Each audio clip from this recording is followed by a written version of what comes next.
Muito pois bem, hoje nós vamos falar sobre a relação que existe entre religião, entre o nosso amor e as nossas atividades, principalmente as nossas atividades intelectuais. As pessoas têm a impressão de que o fator preponderante das suas vidas, quando elas estão estudando, quando elas estão se preparando intelectualmente, é a sua inteligência. Você precisa formar a sua inteligência, o seu imaginário, você precisa formar as suas faculdades intelectuais, a sua memória.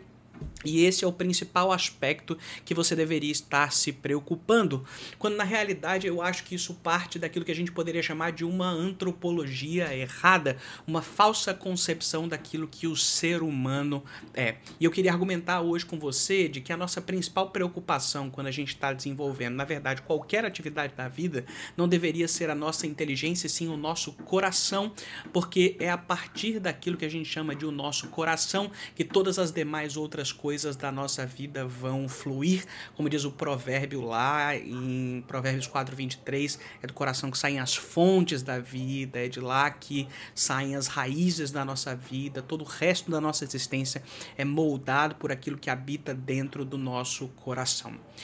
Eu queria começar fazendo uma reflexão com a gente sobre as noções de dependência e sobre as condições em que a gente vive aqui na Terra. Se você parar para pensar, a vida humana aqui na Terra é uma vida bem desesperadora de modo geral.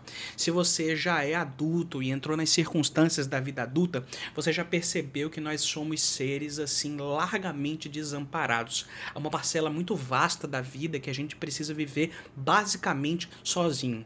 Existem problemas que a gente precisa resolver por conta própria, que a gente não vai ter a ajuda de ninguém e a gente se vê simplesmente abandonado, desamparado. A vida ela consta de diversos problemas que a gente precisa resolver. A gente tem problemas internos, psicológicos, a gente precisa entender quem a gente precisa entender para que a gente veio para esse mundo, a gente precisa entender o que é certo e o que é errado, a gente precisa entender com quem que a gente precisa se relacionar e no meio desse processo a gente vai passando por diversas situações que são desconfortáveis, problemas, dificuldades, dores e sofrimentos. A gente enfrenta os problemas externos, os problemas materiais, os problemas da dificuldade de ganhar dinheiro, o problema da dificuldade de conquistar alguma espécie de sucesso profissional, que é importante pra gente de alguma forma. A gente tem dificuldade de formar uma família, é tão difícil conduzir um relacionamento da maneira correta com uma pessoa. As dificuldades da existência humana, elas são imensas e, de modo geral, na vida, a gente se vê desamparado, porque a gente se vê diante de uma dificuldade e, diante de uma dificuldade, a gente precisa desenvolver os recursos para lidar com essa dificuldade, mas muitas vezes a gente não tem esses recursos, então a gente olha para um lado e para o outro à procura de uma determinada ajuda na vida da gente que nos auxilia a resolver essas circunstâncias. É ou não é? É assim pra mim, eu acho que é pra você também. Eu não sei se você vive uma vida muito diferente da minha, mas eu sei que as circunstâncias da minha vida presente, elas são exatamente dessa maneira. A vida humana, ela é, de modo geral, desamparada. Ela é uma vida em que a gente precisa de amparo de alguma forma. Ao contrário do que as propagandas querem dizer pra gente, do que os movimentos sociais querem dizer pra gente. Você vai me perdoar, eu tô com a minha garganta meio ruim hoje, mas ao contrário do que dizem os movimentos sociais, ao contrário do que diz a mídia, ao contrário do que diz aqueles coaches motivacionais, você não é autossuficiente. Na verdade, você é uma figura que, de modo geral, é muito dependente das outras pessoas, das circunstâncias em que você vive.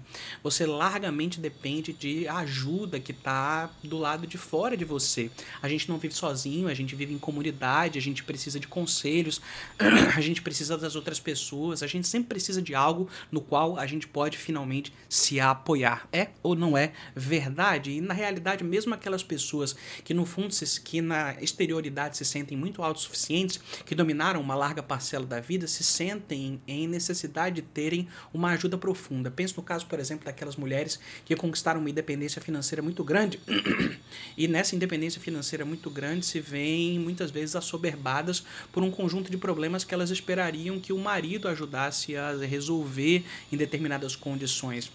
Elas se veem em necessidade de ter alguém que lhes dê suporte emocional, elas se veem em necessidade de alguém que simplesmente resolva problemas para elas, porque elas se sentem muitas vezes muito cansadas de terem sempre que resolver os problemas por conta própria. Esse é um fato que a gente observa na psicologia das mulheres, é um fato que a gente observa no discurso social que a gente vê nas redes sociais, é um fato conhecido. A existência humana é uma existência desamparada, de modo geral a gente precisa de ajuda. E o que a gente faz numa condição em que a gente se vê desamparado? A gente procura qualquer coisa que nos dê uma espécie de amparo. A gente olha para a vida e a gente procura por alguma coisa que nos dê uma sensação de segurança de modo geral, alguma coisa que seja firme, alguma coisa que seja estável, alguma coisa que afirme a nossa identidade, alguma coisa que nos dê uma sensação de que a gente tem valor, de que a gente presta, de que a gente veio aqui para fazer alguma coisa nesse mundo, que nos encoraje, que nos dê sustentação. E nisso a gente procura por alguma coisa que tenha essas características, e cada qual encontra na vida humana uma coisa diferente nesse aspecto. Tem gente que encontra isso num relacionamento amoroso, por exemplo. Tem gente que, por exemplo, vê num parceiro romântico aquelas características que lhe faltam, afirmação, encorajamento, segurança, e começa a apostar nos relacionamentos amorosos como uma maneira de se sentir amparado na vida, que é, de modo geral, desamparadora. Tem gente que encontra isso no dinheiro e no sucesso profissional. As pessoas percebem que se você tiver dinheiro suficiente, você consegue controlar partes que antes da sua vida se encontram descontroladas. Determinados perigos que antes você estava exposto, na presença de uma certa riqueza monetária, você já não está mais tão exposto assim. E assim a vida adquire uma espécie de uma segurança maior para você. Tem gente que vê isso na reputação. Se eu for bem estimado pelas outras pessoas, se eu tiver respeito, influência, poder o suficiente, se eu puder controlar as outras pessoas, então assim eu vou poder ter uma certa segurança, porque as outras pessoas vão fazer a minha vontade.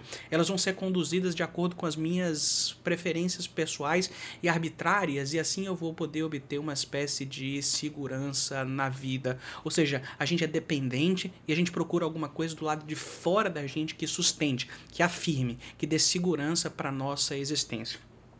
Eu acho que essa sensação de procurar uma coisa que dê segurança, uma coisa que dê sustentação, que afirme, que dê bem-estar, que dê uma certa identidade para a gente, é muito próximo daquilo que a religião faz com você. É muito próximo daquilo que o evangelho se propõe a fazer com você.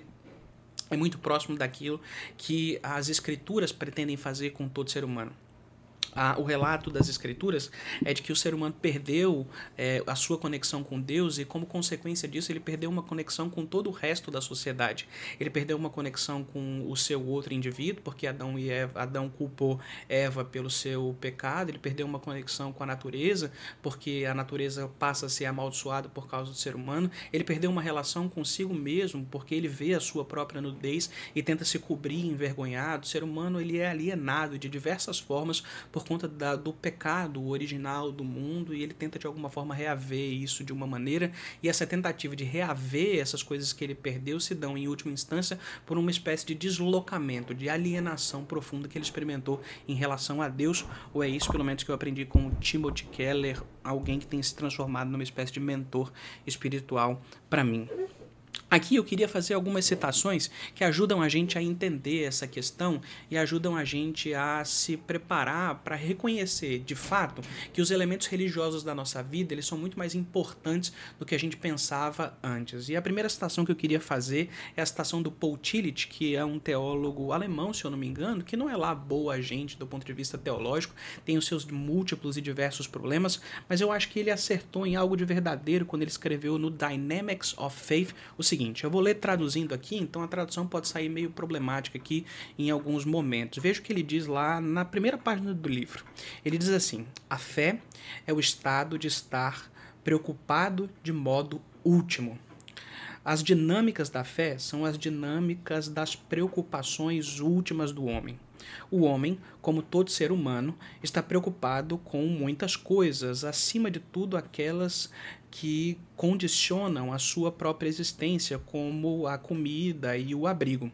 Mas o homem, em contraposição aos outros seres vivos, tem preocupações espirituais, cognitivas, estéticas, sociais, políticas. Algumas delas são urgentes, algumas extremamente urgentes, e cada uma das quais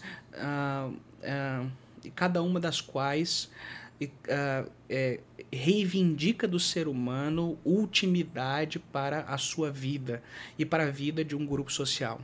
Se reivindica ultimidade, o status de ser último, reivindica também uma sujeição completa daquele que aceita essa reivindicação e promete total plenitude, mesmo que todas as outras reivindicações tenham que ser submetidas ou que tenham que ser rejeitadas em seu nome. Se um grupo nacional e o seu crescimento é a preocupação última de um determinado ser humano e que demanda e reivindica que todas as outras preocupações econômicas, o bem-estar econômico, a saúde, a vida, a família, a estética e as verdades cognitivas, a justiça e a harmonia sejam sacrificadas. A tradução não saiu muito bem, mas o que o Paul Tillich está querendo dizer aqui, em última instância, é o seguinte, é de que os homens eles têm um conjunto de preocupações diversas na vida. Eles têm preocupações que são preocupações com a vida estável, de modo geral, e eles têm preocupações que são preocupações de ordem mais espiritual, cognitivas, estéticas, sociais e por aí vai. A fé, para ele, é o estado de preocupação última. E o que isso quer dizer?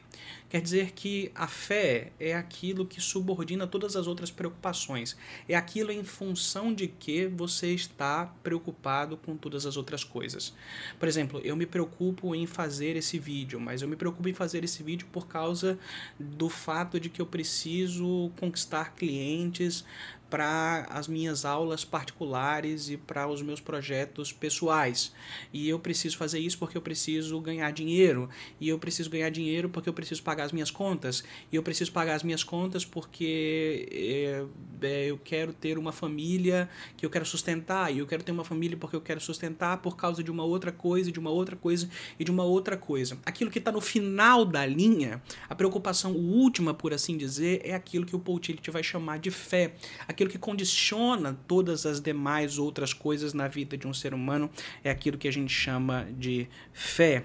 E perceba que isso daqui tem uma relação direta com o estado de dependência que eu estava descrevendo agora há pouco, na medida em que quando a gente depende de alguma coisa para nossa segurança, a gente tende a fazer qualquer coisa para preservar a segurança que essa coisa concede para a gente. Essa coisa então se transforma na nossa preocupação última. Se a segurança é o que provê o meu bem-estar, é o que provê meu senso de identidade, é o que provê a minha sensação de estar seguro no mundo, então é aquilo com o qual eu vou me preocupar e eu vou sujeitar todas as outras coisas a isso. Perceba que a linguagem do Paul Tillich aqui é uma linguagem quase religiosa, no sentido de que ele está descrevendo o fato de que muitas vezes sacrifícios são necessários para que essa preocupação última e para que essa coisa da qual eu dependo em última instância sejam preservadas na minha vida da mesma maneira que na antiguidade sacrifícios eram exigidos para agradar uma determinada divindade. Aqui eu queria ler uma outra citação que está aqui nesse livro, No Alvorecer dos Deuses, do Iago Martins, um discurso do David Foster Wallace, que eu já conhecia antes de ler esse texto aqui, mas eu estou citando desse texto aqui porque é mais fácil citar daqui, porque é o livro que eu tenho acesso e é mais assim acessível, né, a tradução. Eu não teria que procurar em outro lugar para citar, mas é um bom livro. Eu não li por completo, li o primeiro capítulo apenas, mas até onde eu vi é um livro assim, bem escrito e relevante, e eu acho que você deveria dar uma olhada nele sim. Veja só o que ele diz aqui, o que o David Foster Wallace diz, num discurso que ele foi convidado para ser paraninfo de uma universidade. O discurso chama-se Isto é Água. Ele diz assim: porque aqui está algo que é estranho, mas real. Nas trincheiras diárias da vida adulta não existe algo como o ateísmo. Não existe não venerar. Todo mundo venera. A única escolha que temos é o que venerar. E a razão convincente para talvez escolher venerar algum tipo de Deus ou qualquer coisa espiritual é que praticamente qualquer outra coisa que você venerar vai te comer vivo. Se você venera o dinheiro e coisas, se é aí que encontra significado verdadeiro na vida, então você nunca terá o suficiente. É a verdade. Venere seu corpo, beleza e atração sexual e você sempre vai se sentir feio. E quando o tempo e a idade começarem a aparecer, você vai morrer 1 milhão de mortes antes de finalmente te enterrarem. mas a coisa insidiosa... Bem, a gente pode terminar a citação por aqui.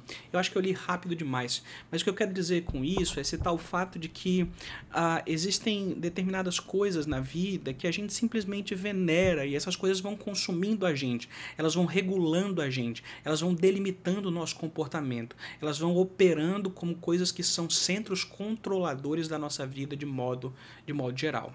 E se são coisas que controlam a nossa vida de modo geral, talvez essas coisas controlem a gente de modo muito mais fundamental do que controlam, por exemplo, as nossas ideias. Veja, as nossas preocupações últimas, muitas vezes elas estão desvinculadas das ideias que a gente tem.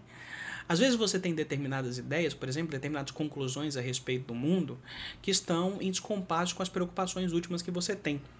E as ideias que você tem, muitas vezes, elas são controladas pelas preocupações últimas que você tem, por aquilo que você venera, por aquilo de que você depende. Por exemplo, muitas vezes um intelectual, ele constrói um conjunto de ideias com o objetivo de preservar alguma veneração, alguma preocupação última ou alguma coisa de que ele depende em última instância. Por exemplo, tem muita gente que faz da vida intelectual, da vida de estudos, um modo de adquirir reputação social.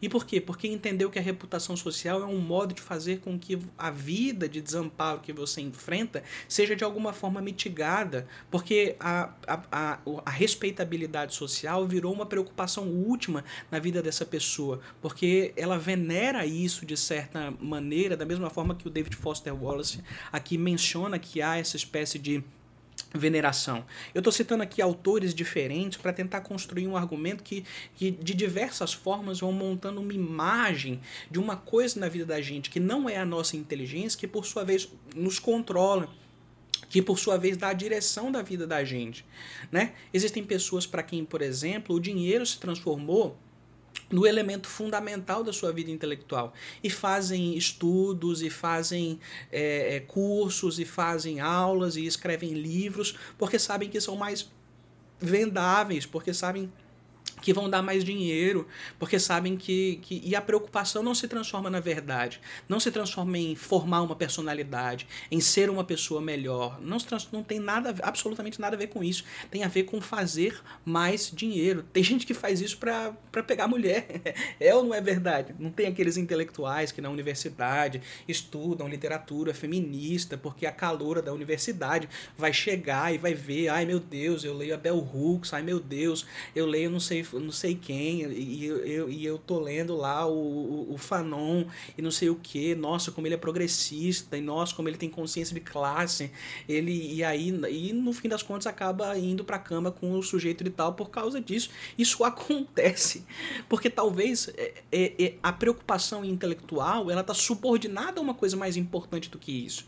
Existem coisas que estão para além da nossa inteligência, que condicionam a nossa inteligência, e é por essa razão, pelo fato de que muitas vezes outras coisas tomam a prioridade na nossa vida, que convém acertar na nossa prioridade.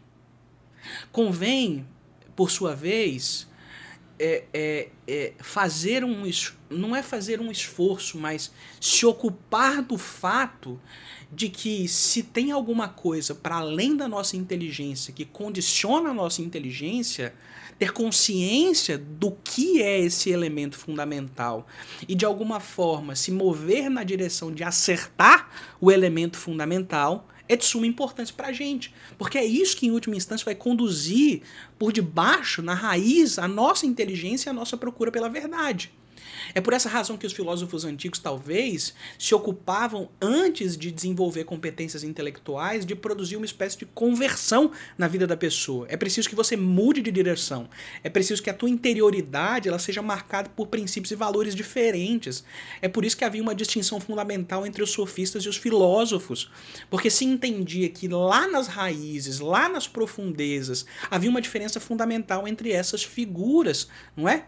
E essa diferença fundamental, ela está naquilo que a gente ama. E aqui eu queria fazer uma citação de um outro livro, que é Você é Aquilo que Você Ama, do James K. A. Smith.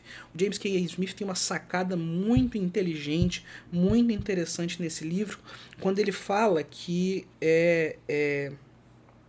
quando ele menciona que é o nosso amor baseado no Santo Agostinho que direciona a nossa vida.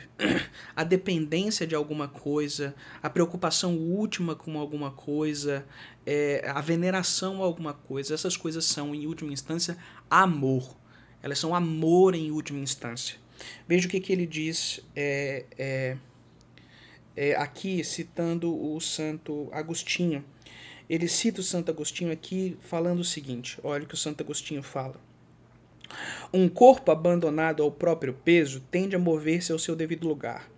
O movimento do peso não é necessariamente para baixo, mas para a sua posição apropriada. O fogo tende a subir, uma pedra tende a descer. Essa era uma espécie de física da situação. A ideia aqui é que existe um movimento natural dos corpos. O lugar para onde um corpo se move é o lugar natural aonde de alguma forma ele se tensiona a estar. O fogo tende a subir, a pedra tende a cair, e é por isso que as coisas se movem. É o que Santo Agostinho está dizendo aqui. Eles são movidos por seus respectivos pesos, buscam seus devidos lugares. O óleo derramado debaixo da água é atraído para a sua superfície, a água derramada sobre o óleo afunda e fica abaixo do óleo. Eles são movidos por suas respectivas densidades, buscando seus devidos lugares. Coisas que não se encontram onde deveriam estar permanecem em estado de inquietude, uma vez que chegam ao lugar devido, entram em repouso. Veja só essa frase final. Coisas que não se encontram onde deveriam estar permanecem em estado de inquietude, uma vez que chegam ao lugar devido, entram em repouso. Como é que se comporta, por exemplo, uma bola que você coloca debaixo da água? Ela fica querendo subir, ela fica querendo ir para o lugar aonde ela tende naturalmente. Como é que fica, por exemplo, uma pedra que você segura na sua mão? Ela fica querendo descer, porque é o lugar para o qual ela tende, e há uma espécie de inquietude natural nos objetos quando eles não estão no seu lugar devido. Da mesma forma que existe uma inquietude fundamental no coração humano quando ele não se encontra no lugar devido. E é por essa razão que as pessoas se sentem fundamentalmente insatisfeitas quando depositam a sua preocupação última, a sua veneração, a sua dependência e o seu amor nessas coisas da vida por aqui. E a gente só encontra descanso para o nosso coração inquieto, como Santo Agostinho diz nas primeiras páginas de Confissões. Criaste-nos para ti e o nosso coração não repousa enquanto não repousa em ti. Nós fomos feitos para Deus. Nós fomos feitos para estar num relacionamento com a Trindade, um Pai, com o Filho e com o Espírito Santo, porque carregamos a imagem de Deus, porque fomos criados para estarmos em relacionamento com Ele, e por essa razão nós não encontramos descanso enquanto nós não nos deleitamos no seu amor profundo. E se deleitar no amor profundo de Deus é se deleitar na mensagem do Evangelho, a mensagem que diz que apesar do nosso pecado, Cristo se entregou e nos amou profundamente, a ponto de nos adotar como filhos. E se você se arrepender e depositar a sua confiança em Cristo como seu único Salvador, você é aceito na família de Deus. E ao ser aceito na família de Deus, você finalmente descansa. E a sua vida então será marcada por uma eterna tentativa de renovar a sua compreensão do fato de que Deus se amou e se entregou por você e que você pode perpetuamente descansar no amor trinitário de Deus. A vida humana começa pelo amor. A vida humana começa por encontrar uma coisa em que nós podemos depender, que é absolutamente segura. A vida humana começa por achar uma coisa que é digna de veneração. A vida humana começa por encontrar uma coisa que vale se transformar na nossa preocupação última. Tente encontrar uma coisa que vale mais, que é mais seguro, que é digno do nosso amor e da nossa veneração, que não seja o Pai, o Filho e o Espírito Santo, e você vai falhar e você vai permanecer inquieto enquanto você fizer isso. E é por essa razão que a filosofia ela começa pelo Evangelho, porque quando o nosso amor está devotado a Ele, então a nossa identidade, o nosso bem-estar, a nossa segurança, ela se coloca nos lugares corretos e a gente passa a ser guiado por uma sensação de segurança que impede a gente de se ocupar de dinheiro, de bem-estar, de relevância social, de qualquer outra coisa. e a gente passa a se ocupar aquilo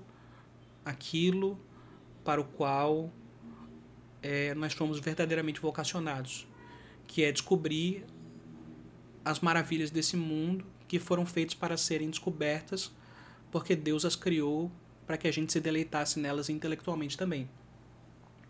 A vida humana começa pelo amor, e o amor motiva a nossa inteligência. O amor correto motiva a inteligência correta. E se você não ajustar o seu amor, a sua inteligência também não vai estar ajustada. É isso que eu tinha a dizer. Se você tem preocupação em ajustar o seu coração, e não só a sua inteligência, mas a sua inteligência também, eu convido você a conhecer o projeto Metaxi, onde essas coisas elas se encontram unificadas lá. O link vai estar na descrição desse vídeo. Se você tem necessidade de um acompanhamento individual em filosofia e literatura grega, eu também dou aulas particulares, me manda uma mensagem na DM do Instagram, que a gente conversa sobre o assunto. Se inscreve no canal, deixa o seu gostei, deixa aqui um comentário sobre o que esse vídeo te provocou, o que ele te fez pensar. Ativa o sininho para não perder os próximos vídeos, caso te interesse continuar assistindo o meu conteúdo. E a gente se vê na nossa próxima oportunidade. Um abraço, Deus abençoe. Tchau, tchau.